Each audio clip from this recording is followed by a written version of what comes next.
Hello and good evening, and welcome to the Business of Property. I'm your host, Cheryl Leong. How are we doing today? Thank you for joining us. I have a fantastic guest today. I always have great guests here, so I'm very, very blessed. Sanders Mulleya from Msisa Property and Consulting.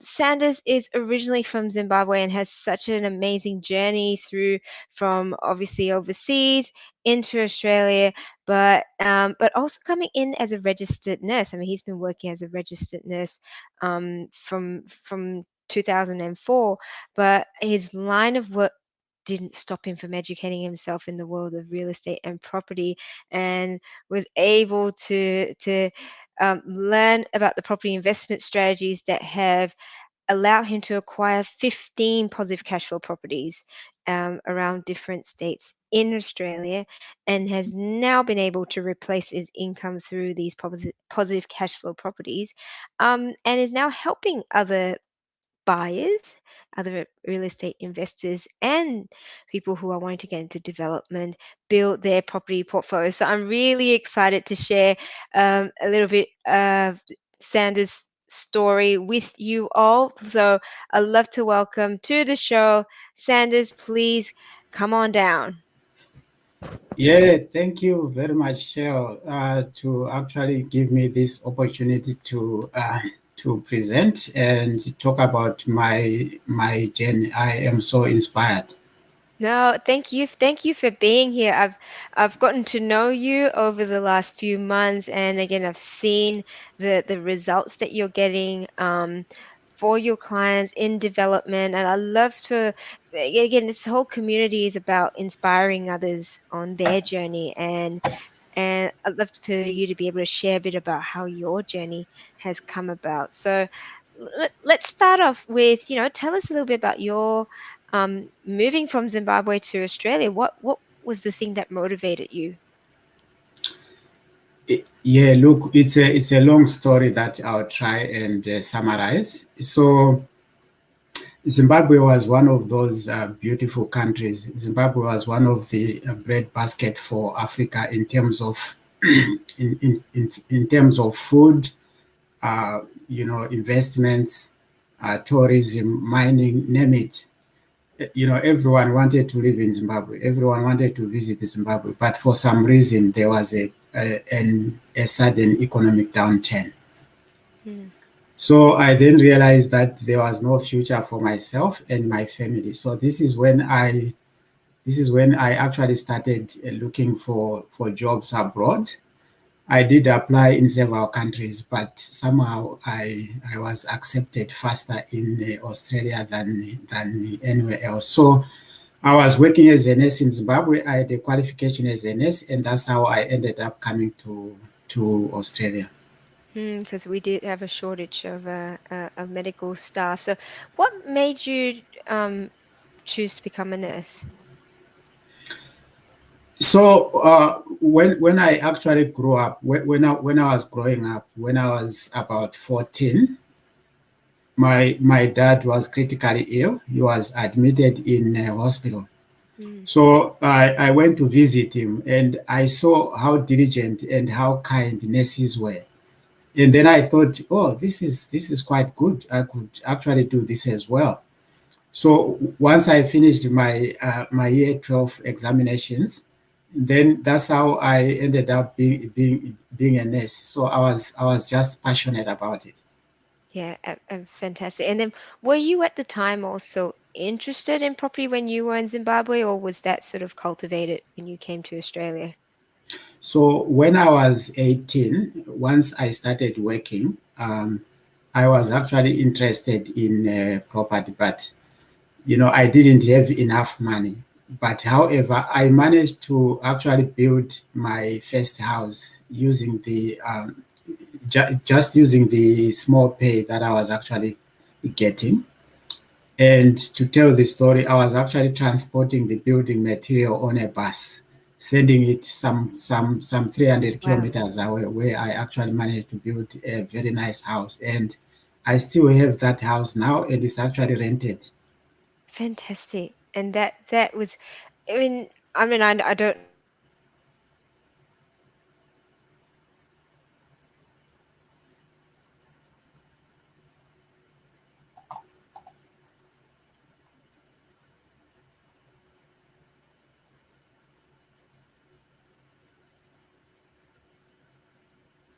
Oh, sorry, I think we had some network issues there.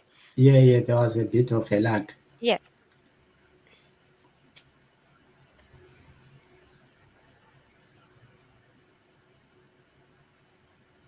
that home. Oh, not sure what's happening. It's frozen. This is NBN. Sorry about that. Can you hear me? Yes, I can hear you. Right, you go ahead. I'm not sure. Did you hear my last question? No, I actually missed it. All right. So, how old were you when you bought that home? I was actually 18. Goodness, that was young as well. And in Australian dollars, what would have been the equivalent oh, at the time? Of you mean of The building cost. that Yeah. probably about 10,000 Australian dollars. Okay. And is that something that's common in Zimbabwe that someone that young would build or buy and build a property? No, it's not. It's actually not very. It's not common. It's not something that someone as young as all that could actually do. So I think I had that. I had that gift, or I actually call it a dream. So that means I had the dream from the young age. Amazing. And so how was it when you first came to Australia? What was the I guess the great thing is that you had this passion with property, back in Zimbabwe, and then coming to Australia, how did that dream sort of evolve? So coming to Australia, I was purely focused on working as a nurse. So I came here first. I came in 2004. I left my entire family back home, and I had actually to sell everything that I had, except my family, obviously, so that I could raise airfares, so that I could be able, to also leave a bit of money for the family, and also be able to pay for the visa and to pay for nursing registration. Mm, So when I came here, as I said, I was purely focused on doing my nursing job. It was very hard coming into a new country, mm, knowing no one, and working with people that you don't even know. And also, this was my first time to travel to Australia anyway. So, and I had to work very hard to bring my family here. So my family joined me a year later, and my wife also she was also registered as a nurse, so that did help a bit. And so 2 years into Australia, that was 2006, we managed to buy our first home. But we were working our guts out because we had mm. young kids. So when I was going out, my wife was actually going in, just to make sure that there was someone, at At home home. to be able to look after the family. I mean, because as we all know, nurses work shifts, so the yeah, it's challenging enough at the best of time without having children and responsibilities. But I mean, for you to also then be able to save up enough money to purchase a property 2 years after you started into a brand new country, that's inspiring on its own. So well done for that. But did that sort of then follow on with more properties at that time from then on, or was there still a little bit of that adjusting into Australia? So no, so then after that, in 2008, we bought our first investment. But then there was no knowledge. We just wanted to actually start somewhere, but we had no clue how the Australian market was like. So we just happened to drive into a suburb that we didn't know. We bought a house. It was 100K above market value, and the rent was so negatively geared that we could hardly keep it. Hmm. But because that's what we wanted, we continuously had to secure two jobs each. So that meant that our lives were pretty much working 24/7. Oh my goodness. So as on top of your nursing job, you're working another job as well for the both of you. Yeah, so we had to secure another nursing job. Yes. Well, and how did you then get over that? Because finding then the time and the mental capacity to then educate yourself around property. So the only time I realized I made a mistake is when I wanted to buy property number three. Somehow I was still pushing, but I was young, I was energetic, I could actually afford that. So I went to look for further jobs, and then when I wanted to buy property number three, the bank said you are overstretched. The Mm, property that you bought is cross collateralized, so meaning that we used our home as security. mm, And the property that we bought was so expensive and with very low rent that we could not buy the third property. So that's when now there was a bulb moment when I said, oh shit, this mm, is a very, very, very costly mistake. So somehow something had to be done. So we actually sold that property and we lost money out of it. mm, But that's how we actually managed to get out of it. But to make matters worse, uh, that same year in 2008, there was GFC. So there was the mm. global financial crisis, and I actually lost my job. So that meant that I had to do something. So I had to leave my family in Sydney, and I had to secure a job in Tasmania to work as a nurse as well. And how long did you have to be in Tasmania? So I was in Tasmania the entire 2009, and Mm, I came back in 2010. goodness. Did you buy any property in Tasmania? It's cheap there. So At the yeah, time, at the time it would have been I cheap. I was so scared. I didn't want to do anything. So, but being in Tasmania really helped me because my family wasn't there. So I had to work two jobs again. So when I was off, I made sure I was preoccupied by continuously working. So once I came back, I Mm, got a job back in Sydney. So this is when I got rid of all the debt that we had. So we had massive credit cards, we had car mm, loans. I cleared all that and then started a fresh life. So the fresh life that I started was purely not to invest, but to engage in massive in massive education. mm, mm.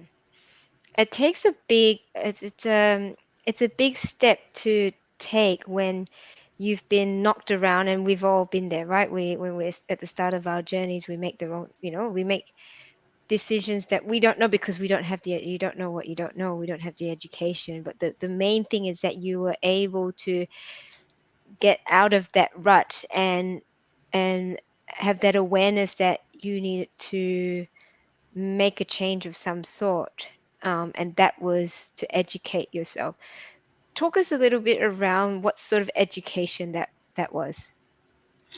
So I actually started small. The first thing I wanted to do was renovations. So I did a course with Sherry Baba. So Sherry Baba teaches a lot of education around renovations. But then I realized that I had no time to do the renovations anyway because I was still working as a nurse. So then Mm, I thought, what else can I do? So then that's when I actually joined the I Love Real Estate community that teaches multiple strategies. So, renovations are in the development subdivisions, name it, commercial. So now I was armed with massive education. mm, And I also did education with Bob Anderson, who actually teaches property developments. Jason and Amy teaches property developments.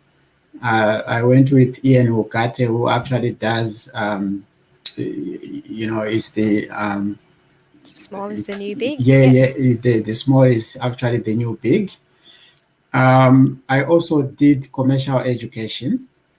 Um, so I don't think there's anything that was actually left. So then I had to choose one strategy because there's no way I could have, chosen go Mm, through. mm, So I chose property development out of all the other strategies. yeah. And was there a particular, out of property development itself, there a strategy that you decide to stick to, whether it was townhouses or subdivisions or a blend of both? So my target was infill sites. So infill sites are, where there could be an existing house already with the services provided.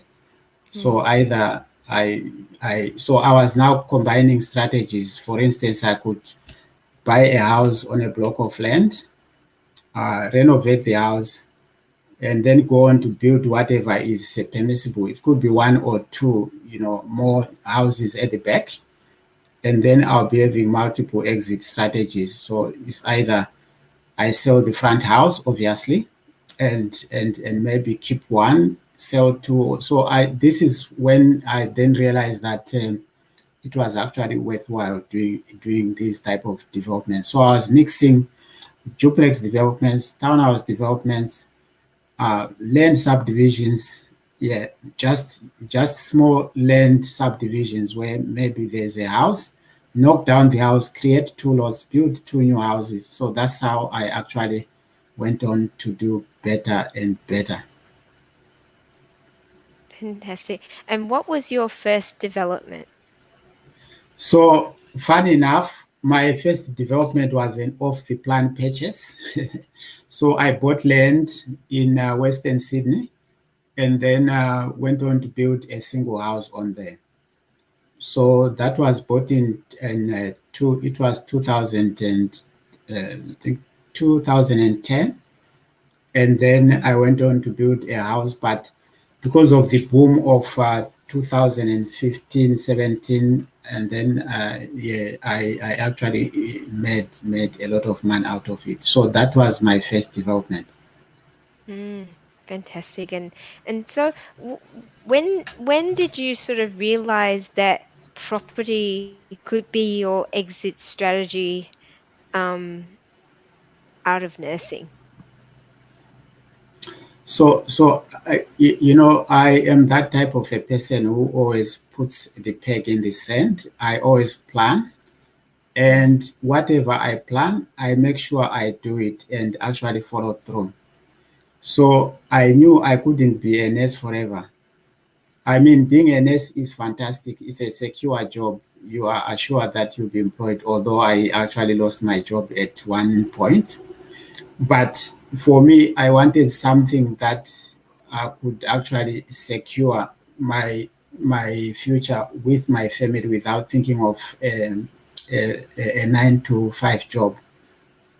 So I looked at a number of strategies, shares, whatever you can think of. But somehow, because I was comfortable with the property, I could see it as a vehicle of actually living my nursing job. mm. And what point did you, I mean, which year did you decide, yep, all right, I'm going to make an exit? And I guess what time frame did you give yourself? So I had a 10-year strategy. So I gave myself 10 years. The reason for 10 years was that my intention was to buy a property every year for the following 10 years. And then my intention was that if I have 10 properties that are positively cash flow, that have replaced my income, then I can actually leave nursing. And did it take 10 years? No, it actually took 6 years instead. Fantastic. So this is what happens when you actually plan, because when you plan, when you can see the future, sometimes things happen quicker than you Mm, actually expect. mm, mm. The whole law of attraction and manifesting the things that you want. So when did you, um, I, I know you sort of, this year was sort of the time when you've really broken away from full-time nursing and you're doing full-time property development. Um, what were some of the things that you had to put in place to ensure that you were able to say, "Yep, I can walk away. This is the point that I can walk away." So yeah, that's a very interesting question. So my intention was to leave nursing by 2000 by April 2020. I had actually put all the strategies in place. So I made sure that I saved enough money that was able to sustain me for a year, just in case things did not go well. So the for the past 5 years, that's what I have actually been planning slowly. And Mm, then from working two jobs, I cut down to working one job. From working one job, then I cut down to 5 days, then slowly to four, three, and then I was left with two. So I was just testing to see how everything was actually going. And I could see that developments were actually they were giving me more income than what I was getting in nursing. So then I put a plan to say, given this situation, this is when I want to stop. So to plan that, I had a 10 years long service leave, which was 3 months. Then mhm. I was granted another 3 months leave, which made six. So and then I said I am out of here. So this is when I then went into my job and then started working full time, and so that I could experience it and see how it actually works. So before the 6 months expired, actually in the second month, I had already made my mind that I was not gonna go back to nursing anymore.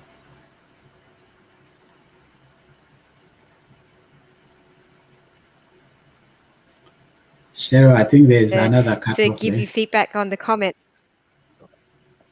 Yeah, I can see this. I can't actually see who's commenting, so excuse me, but I can. Someone else has said they're registered nurse too, and they do some developments. And another viewer has said that's exactly my strategy. And I love that it's been so well considered and well planned out, and that this has obviously been one of the strengths and why you're able to put the projects together and bring the properties that you have together, because you, even in your developments and looking at your property strategy, it's a well thought out and planned way into. I'd love to have a look at some of the projects. If you can walk us through some of the projects that you're working on as well, that would be fantastic. And if anyone has questions, comments, if you want to give Sanders some kudos for the amazing journey that he's on, I can't even imagine working two full-time jobs.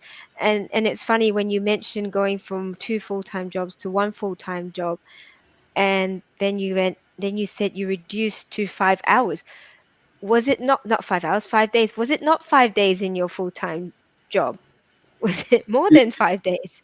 Remember I started with two jobs, and then Yes, I dropped the other job, but yes. I was still working full time. So full time was actually 5 days.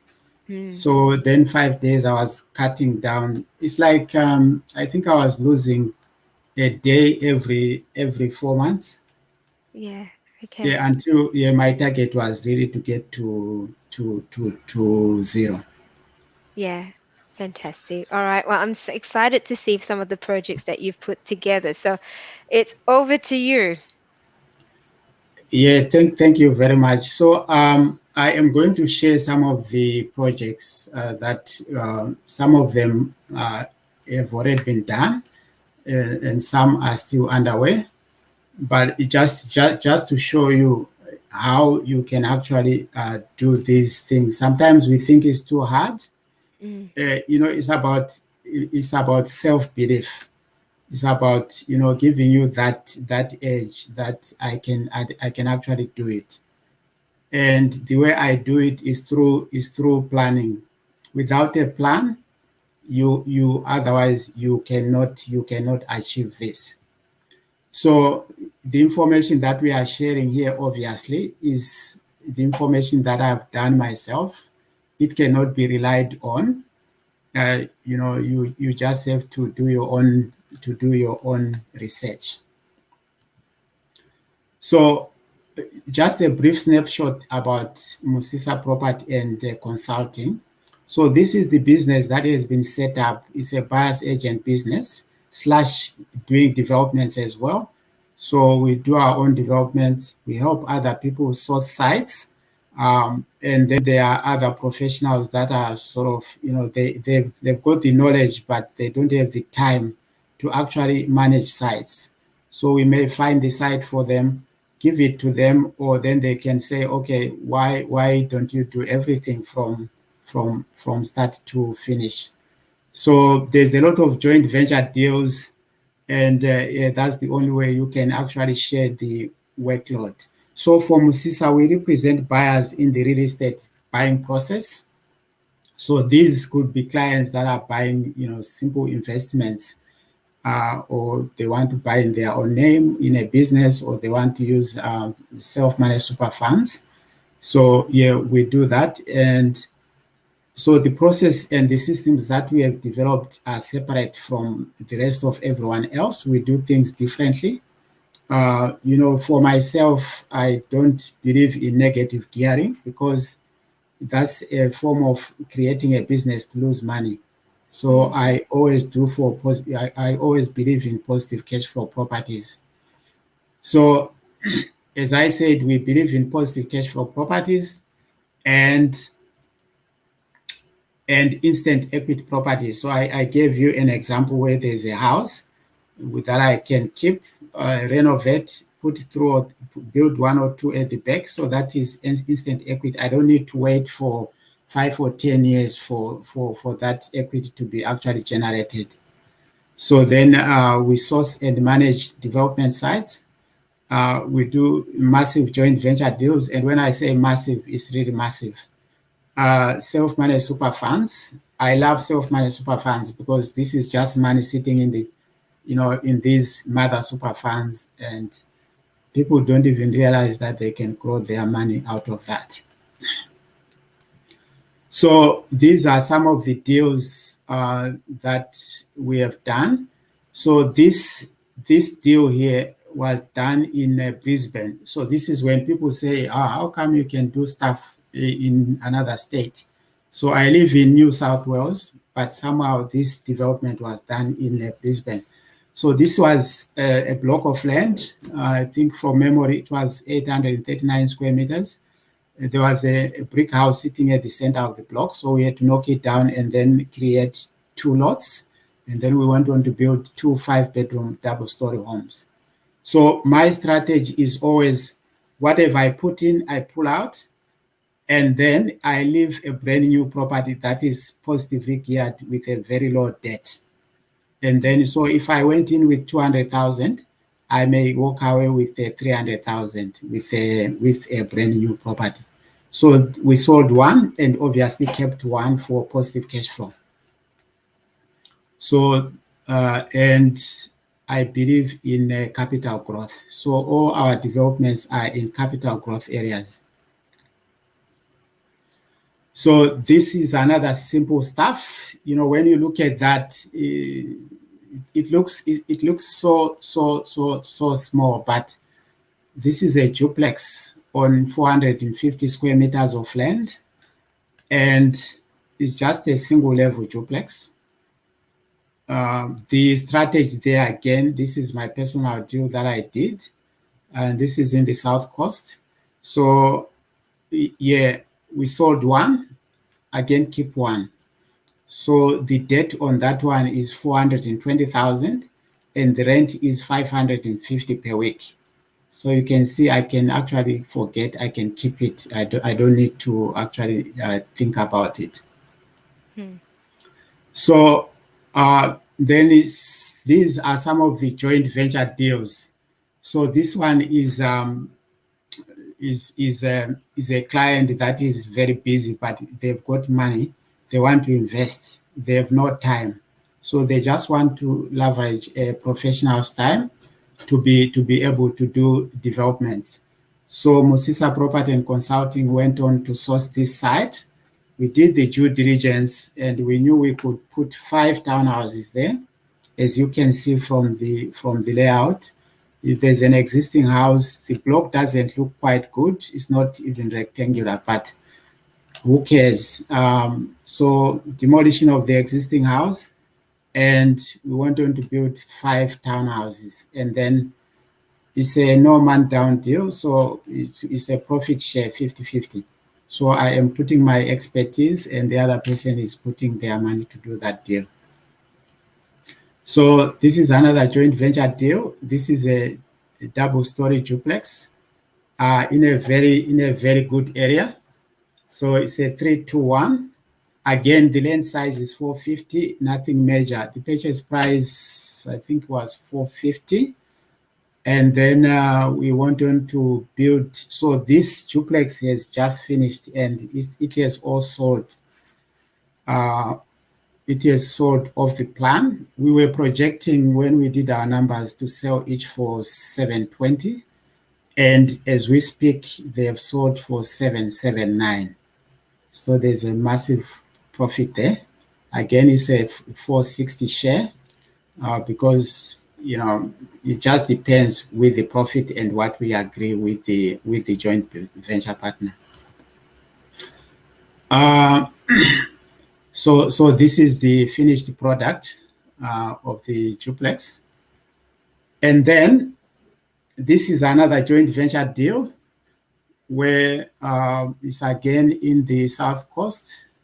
So the land size is not massive. I think it's about 780 square meters. We went on to build 3 townhouses. Purchase price for the land was 1 million. It's quite an upmarket suburb. And then construction for the 3 is 900, which brings that to 1.9.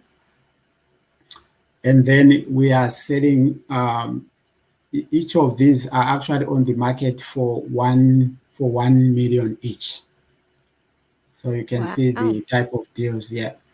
So and what is the build cost, Sanders, for each? So purchase is a million and construction is 900, meaning it's 300 each. And to be able to sell for $1 million, that's pretty good. Yeah, it's actually massive. But again, when we're doing our numbers, we're doing our fees around selling 900 each, but somehow the market has actually lifted everything up. Yes. Great. So that's why I love development. And if you see most of these deals, like the duplex deals, they are quick to do. I know people love 6-pack, 4-pack, or whatever, but there's more risk involved. It takes more time to do, and then the profits might be the same anyway. So that's why I stick more into the duplex builds, because the loans are residential, whereas the other side is all commercial. It actually becomes a bit complex. Do you find on that, Sanders, with the duplex builds, is there sort of because construction prices gone up construction costs have gone up so much, and wherever you go, I guess the construction cost is pretty much the build cost is pretty much the same. Do you find that there's a certain price point which makes it viable for a duplex build, like a more higher end duplex as opposed to sort of mid-range because of the cost of construction, or it just really depends on how well you buy the land price for? I think to answer that question, if you are buying in a low end suburb, obviously the resale values won't be as high, so you need to buy the land cheaper. But remember, even if the building costs have actually gone up, the market has also been helping. Prices have also been going up. So whether you buy in the low in the low end suburbs or you buy the higher end, It's about the purchase price versus the sale values. So, like I gave you this example where we bought the land for 1 mil, you know, we were still going to make profit at 900, but not as much. But then the Mm. market keeps on ticking. Like if you make Keep 20, on. if you make 21% profit on a three pack, that's what guys that are doing 4 townhouse developments are actually Mm. making. Mm. Like even on a duplex, if you walk away with an 18% return, to me that is massive. And it's in terms of, are you getting that CDC approved, or do they still have to go through the DA process? You still have to go through the DA process. Okay. Yeah. Yeah, Yeah. But there's less risk involved there is overall. actually less risk involved. But again, if you are building a duplex on 450 square meters, Mm. the DA might take probably 3 months maximum, depending which council you are dealing with. Mm. So this is the end product for the three pack. And then we thought this is a bigger project. So this the DA is actually in council. It was lodged a month ago. This one is in Newcastle. So it's a 6 townhouse development. And uh, the the the story about this one is actually very, very, very interesting. So we got the land. The land was on the market for 650. But because I'm a very good negotiator, I managed to get it down to 600. I don't know how, but that's how things happen. So we saved 50K for that, and so we are going to build six townhouses there. And again, when we're doing our numbers for the resale values, we're using 600 to sell each, but the market now is in that area is selling for 750. So we've Oh, already made 150 per wow. townhouse before we even start building. Amazing. Yeah. Um, so this is how it's gonna look like. Mm. It's quite a complex one, this one, because it's quite on a steep Mm. slope, but the land is actually flat at the top. And do you think that was the main reason that put a lot of buyers off, that they had this steep slope? No, it wasn't advertised as a development site. There was a very shit house there. People were looking at it more as a residential site than a development site. Mm. Mm. You've got a few people that are looking to engage your services already. David says, "Can I engage you to help me negotiate my next purchase?" There you go. Yeah, we'll see how Now we I'm go. So, Sanders' agent, okay? so You're this is a joint venture deal again with a landowner. So this is one of the clients that I knew. So we realized that the house sitting there, and they were collecting rent, which was good, but we thought we could do something about it. So we realized that we could build a duplex, and the DA has just been approved, and we are starting construction in 2 months.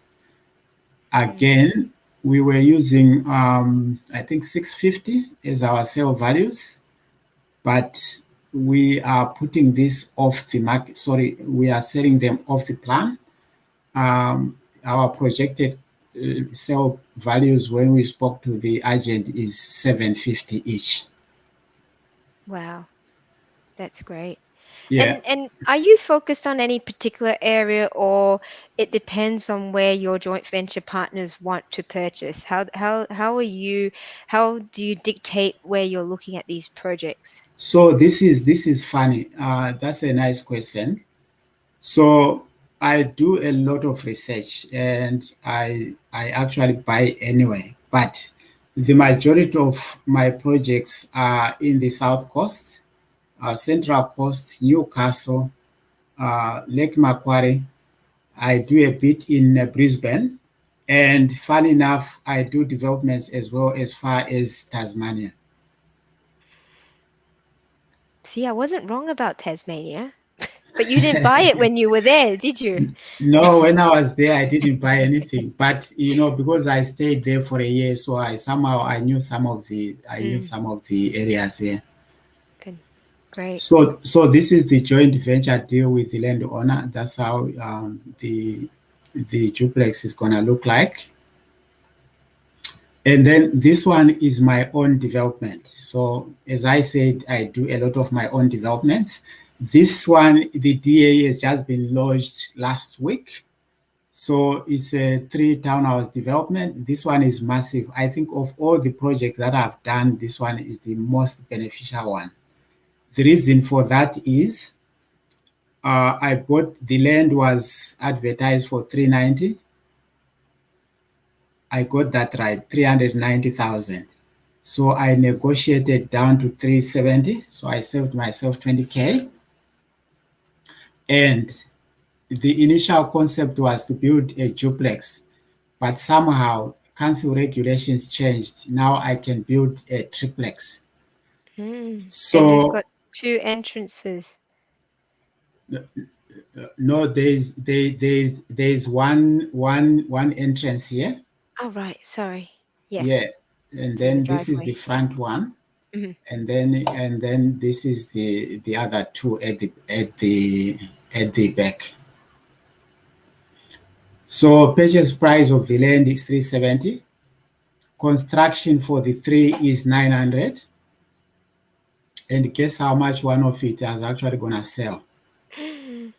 Tell us. So each of these right now is selling for 700. Fantastic.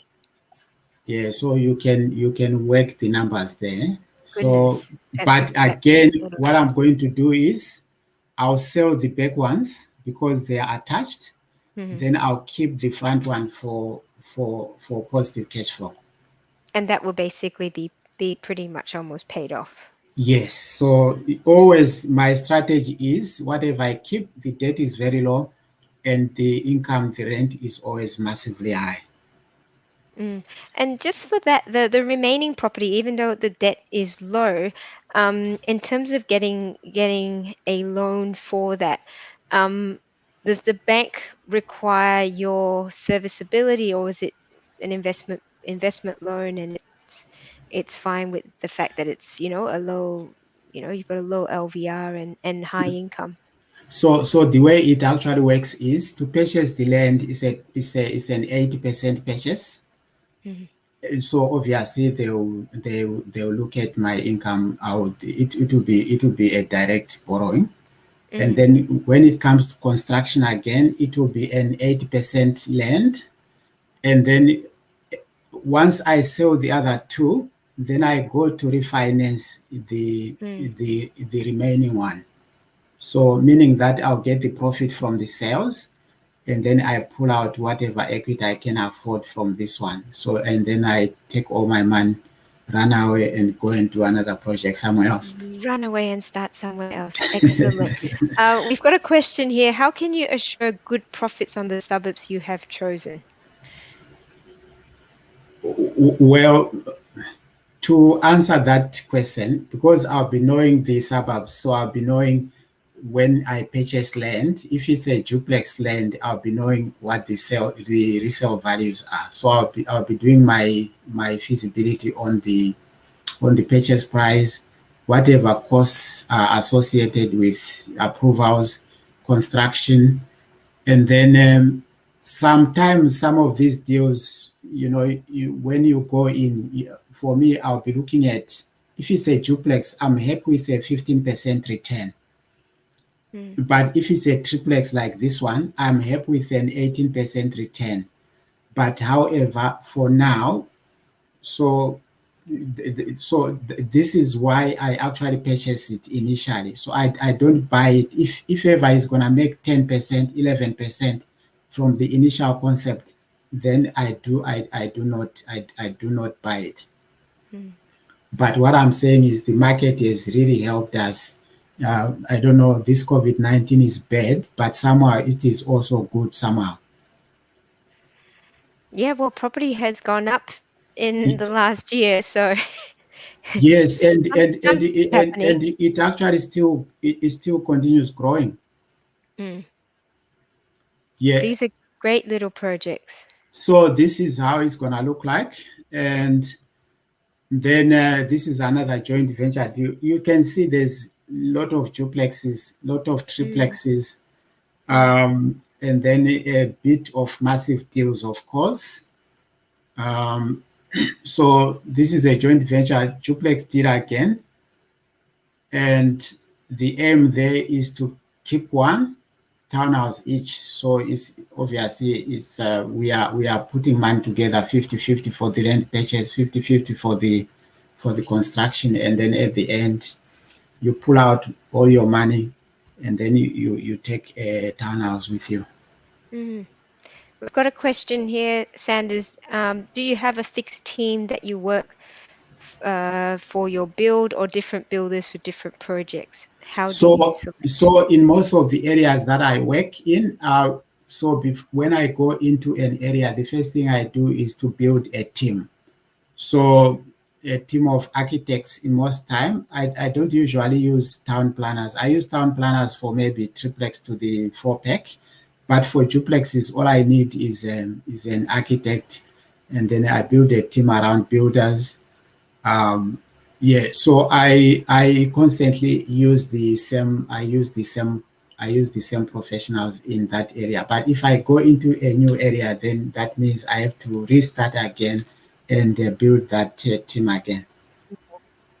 So Sanders, what have been the biggest lessons for you in your property journey? So the biggest lessons really in my property journey is number one is to try and beat procrastination. I think we happen to procrastinate a lot. Mm, And then number two, lack of self belief.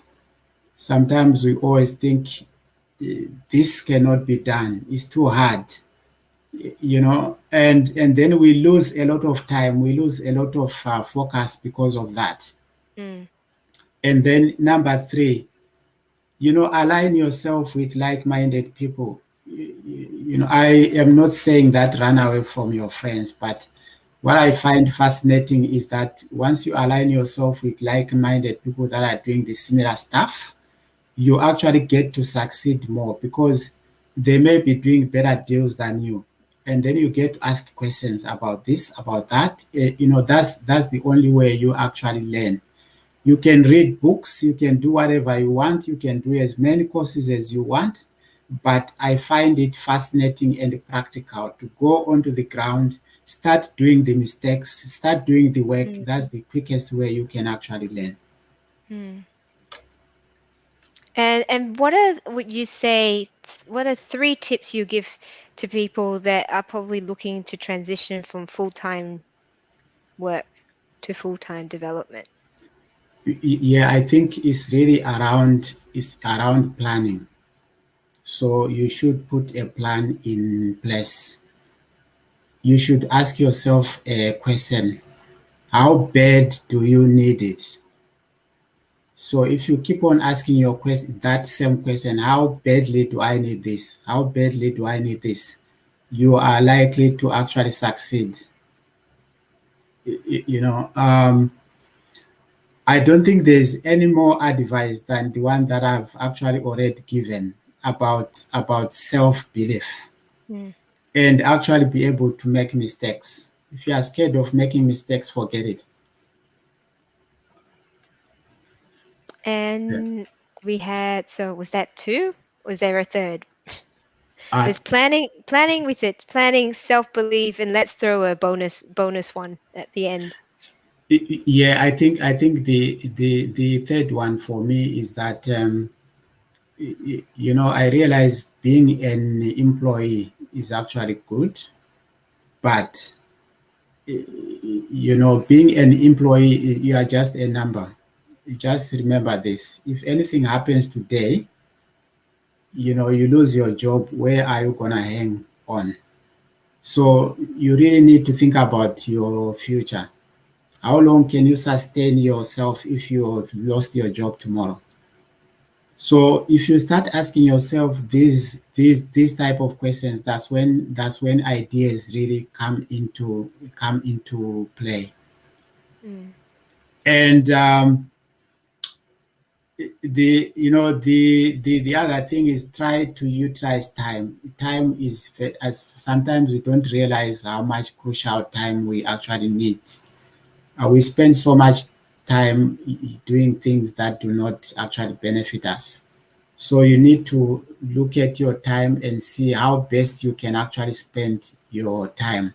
If it means cutting out some of your favorite TV shows, or for something that can be beneficial to you.